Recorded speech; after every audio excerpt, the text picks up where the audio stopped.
Here. Okay, cool. It's recording. Excellent. Well, welcome, guys. As you can see, my name is Seth, and I am the kind of coordinator for the honors thesis project, formerly known as Honors Scholar. I am kind of just your shepherd in the administrative side of things. You're going to be doing all of the hard work along with your two faculty mentors. We'll get into that in a little bit, kind of what is going to be expected of you and what kind of things you might be looking out for along the way. Now, the honors thesis is very casual is not the right word, but it's not ironclad in a lot of ways. There's no strict definition of it. There's no strict final product from it. If you decide to do it now and then you decide you can't do it during the spring semester, that's okay. It's not going to affect your honors status in any way, shape, or form. This is a project which in a lot of ways is your chance to really nerd out and do something really specific that you are really interested in. A lot of times it's a great springboard for graduate school and understanding kind of what kind of work might be like at that level. So today we'll kind of touch on a few of these notions. We'll talk about what the heck is honors thesis, why the heck would you do it, and when you will have to do things. Do you guys has anybody here kind of had an idea of what they might want to study already? Tyler, what are you thinking? You're nodding your head, so I'm going to call you out. Yeah, I've had this idea for this. I'm an English and education double major. So for this part research-based literary analysis, part unit lesson plan thing off of a couple of novels that I've been studying in my time at Temple. So yeah, that's my idea. That's very cool. And Tyler touched on one of the really important things. It's two disciplines, right? It's his English, the English side and the educational side. That's something that you really strive for here in the honors thesis is interdisciplinarism. Go ahead, Brian. I just had a quick question, regarding the kind of project proposal / ideas. If you're already engaged in like a research project, but like just kind of starting it, is that something that could be applicable for the honors thesis?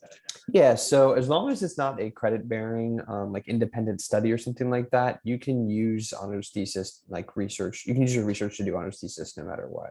Okay, if it was like a Laura grant or something. Yeah, that's fine. Okay. Yeah, you don't have to be, unfunded or anything like that. That's not a requirement. Gotcha. Okay. Okay, so let's delve a little bit deeper into what some of these things are and what they mean. So what is it? Well, it's kind of a big deal. It's a massive undertaking that we are asking of you to be considered an honors thesis project. Mainly because it's a full year project when it comes down to it, if not longer. Tyler, you just heard him say he's had this idea swimming around in his head for a while, and that happens a lot to people who decide to do this project. So it's not like it's going to be an excessive work, but it is going to be a long-term project. Typically, we think of the breakdown of the project being kind of like research during the fall semester and really investigating your question. And then during the spring would be kind of writing your thesis or creating your final thesis product.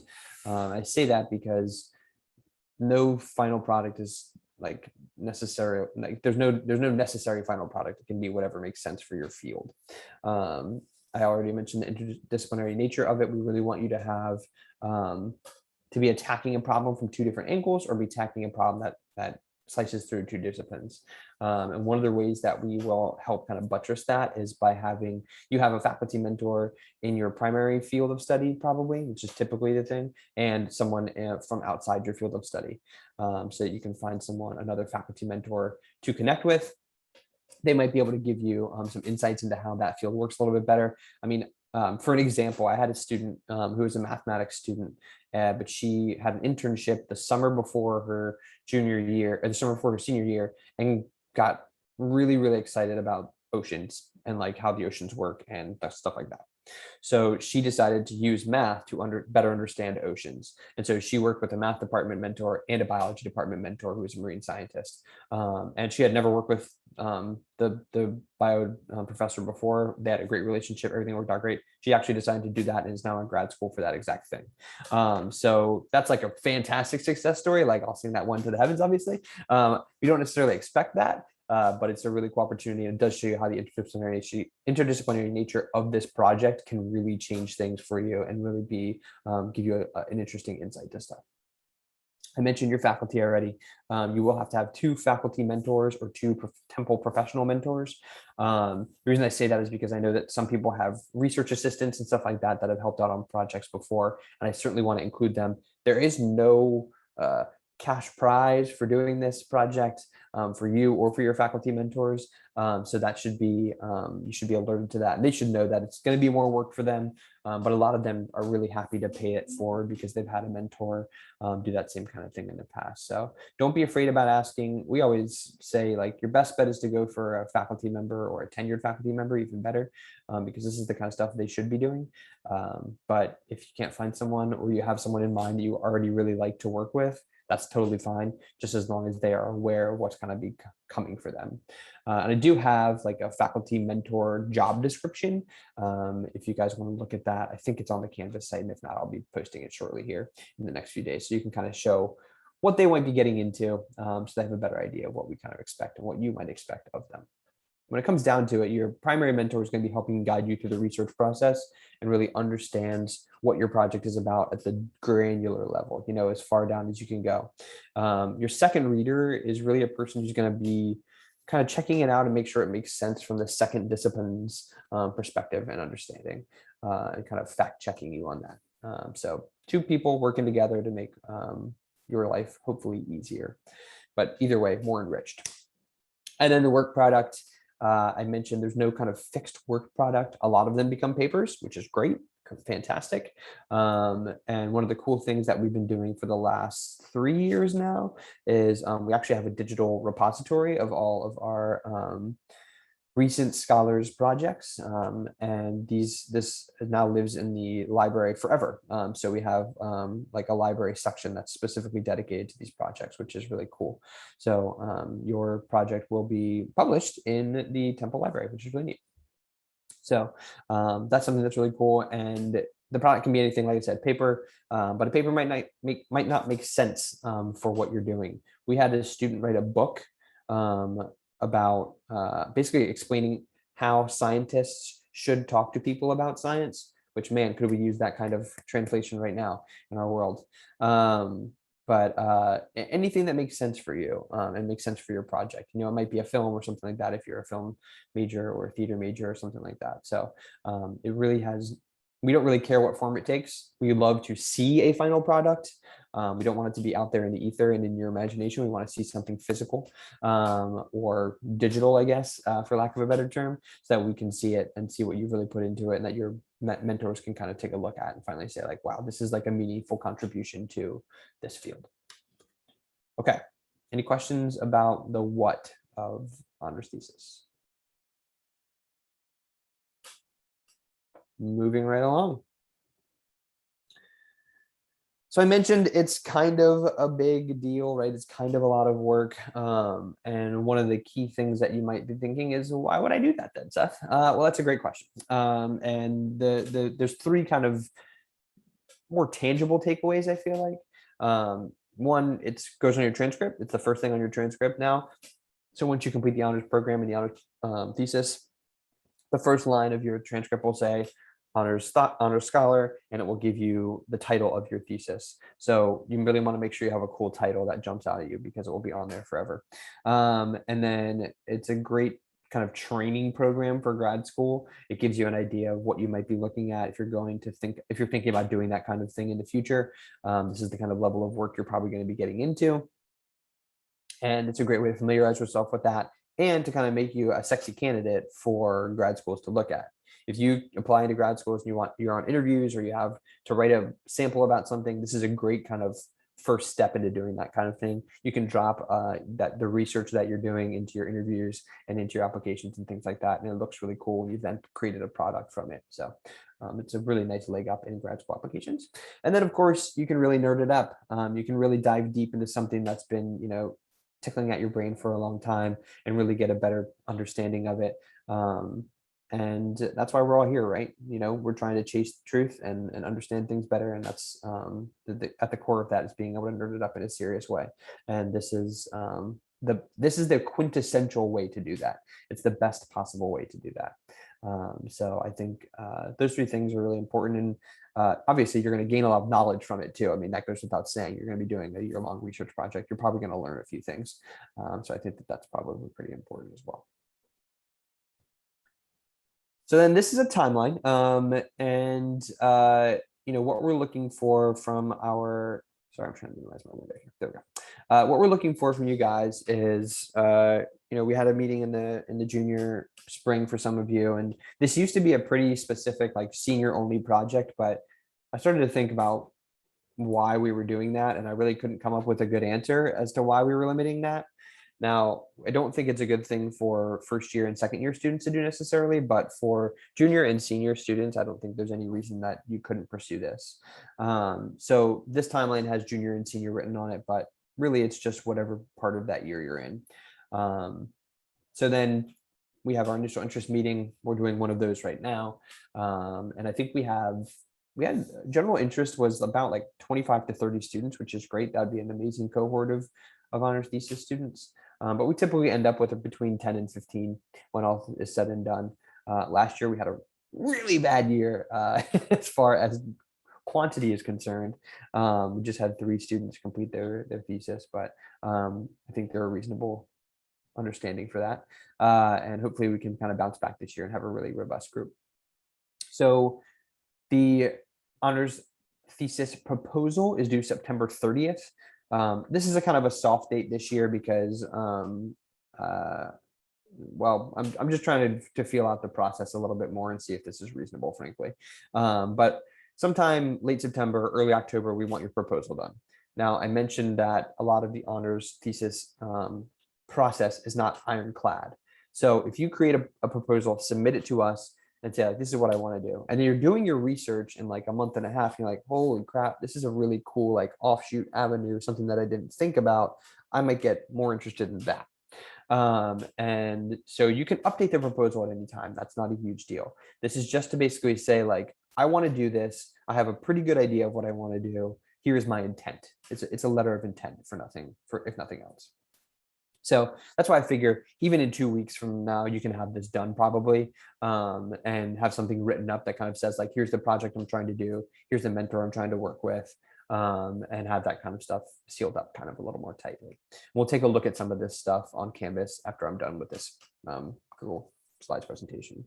So then we'll have a couple of, hopefully a couple of roundtables for the thesis during the semester. And that's basically like a sounding board for us to kind of get together, connect, talk about your projects, how they're progressing, how they're not progressing, maybe how your relationship with your mentors is going. It's a nice time to kind of, like, vent isn't the right word, but commiserate, collaborate, and connect with people who are kind of doing the same thing with you. And then we'll have 2 meetings this semester, and then we'll have probably 2 next semester as well. One will be kind of like an abstract workshop, and it'll kind of talk about how you're supposed to write your abstract for your final piece. We always want an abstract no matter what the final product is going to be, paper, composed piece, whatever. We want to know what went into it and what's coming out of it, basically, with that abstract. That'll be due at the end of February. And then we'll have our final thesis roundtable in March. And then during March and April, you should be scheduling your defense. So the final part of the project, you go through, you do the research, you create a work product of some sort, and then you have to defend your work. What that means is you exhibit it, so you show it off, and then people can ask you questions about it, for lack of a better term. That's really what it comes down to. It'll be myself or one of our staff members, and hopefully both of your faculty mentors, and then anyone you want to invite. I've been to defenses that were literally those 4 people, myself, the 2 mentors, and the person presenting, and I've been to ones that had family members from out of town come in. So it's really whatever your speed is and what you want to do. It is, I think, something to really be proud of. So certainly understand. And now we have the way to Zoom people into from far away. So it'd be cool to have people from far away be part of it as well. And yeah, so then you'll do your defense sometime in April, before the last week of classes. We want to make sure that that's scheduled before then. And then you turn in your final work product before you leave for the summer. And I post those. I have to send out like a form basically that's telling us that we can publish them in our digital repository in the library. And you don't have to, it's up to you whether you want to or not. I don't know what the drawback would be, but if you don't want to share it, you don't have to. Yeah, and then we publish them in that repository like really quickly, and you've got that to kind of share out to the world if you want to. And we've got it to inspire future classes of honors thesis students. So, so yeah, that's a really quick run through of like everything we really expect from you during the process. There's really like 3 major deadlines. It's proposal, abstract, and then we need your defense scheduled and your final work product. So I guess 4 major dates. And we would work together to make sure that someone in our staff could go to all of the defenses and be there to pick your brain afterwards and things like that. Any questions about this process, about honors thesis in general? Just going to stop sharing for a second there and switch over to Canvas so I can show you guys a couple other things.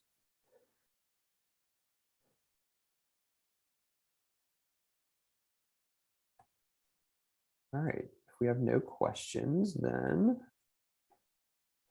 just show you a couple things here that we'll need from you.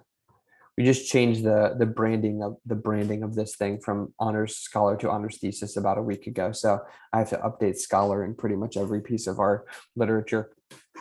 But this is the honors scholar project proposal. Actually, I can do this to you in a better form, I think, on our website.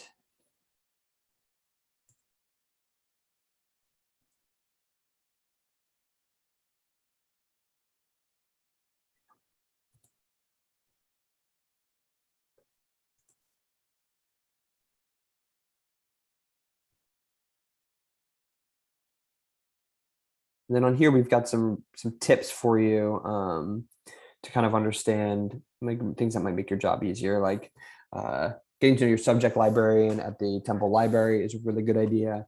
If you don't know what that is, you can visit our website. There's a way to kind of figure out who might be helpful for you. So the scholar proposal is, demographic information about you, obviously, what your school college is, your majors, all that kind of stuff. Then we want to have your faculty mentor, last name, first name, and email address, any of their department affiliations, and then your second reader is that secondary person who's going to be part of it. You'll give a project title.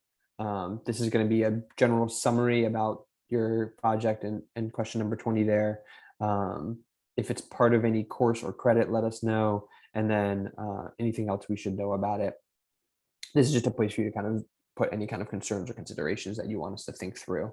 But really, it's going to be this is your chance to kind of sort out and formalize your idea and commit it to paper. And then, like I said, it's still fungible. You can still mix it and change it down the line.